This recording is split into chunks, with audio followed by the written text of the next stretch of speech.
Hi there, this is Bhagya here.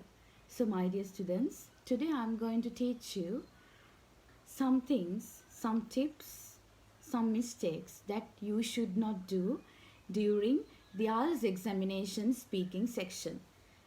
So when understanding IELTS examination speaking section, in my previous video also, I have told you that you have to spend 11 to 14 minutes with the examiner. The IELTS examination speaking section is comprised of three main parts, part 1, part 2 and part 3.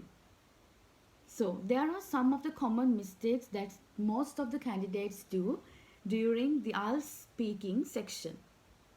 So I'm going to point out what are the things that you should not do when you are going to the speaking section IELTS examination. Mistake number 1.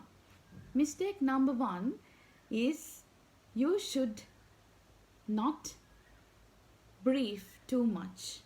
Being too brief. So when the examiner is asking some questions, you should never give him or her short answers during the examination. For example, he may ask you, do you live in a house or an apartment?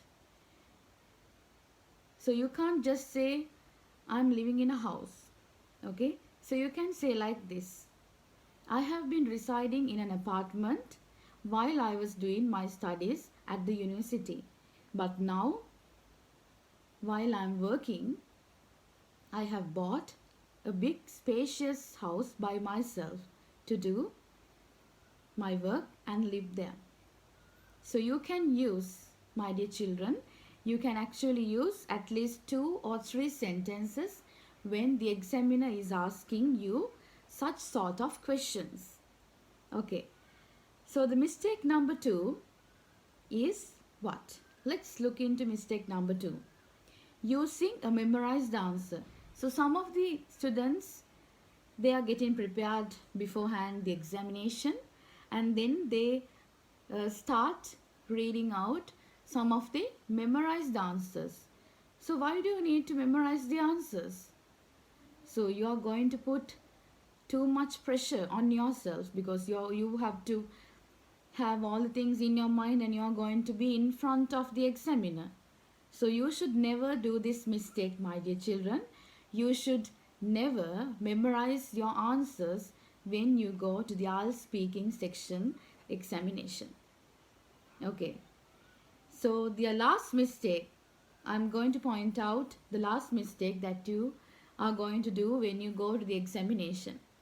Thinking that you made a mistake and when the examiner stops you, he may say you thank you. So you should not be really disappointed and you should not be sad. Okay?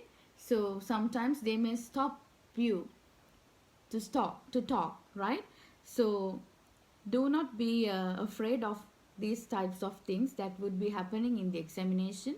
So you have to go to the examination with good confidence. Always trust yourself. You can do it. You can do the speaking section really well.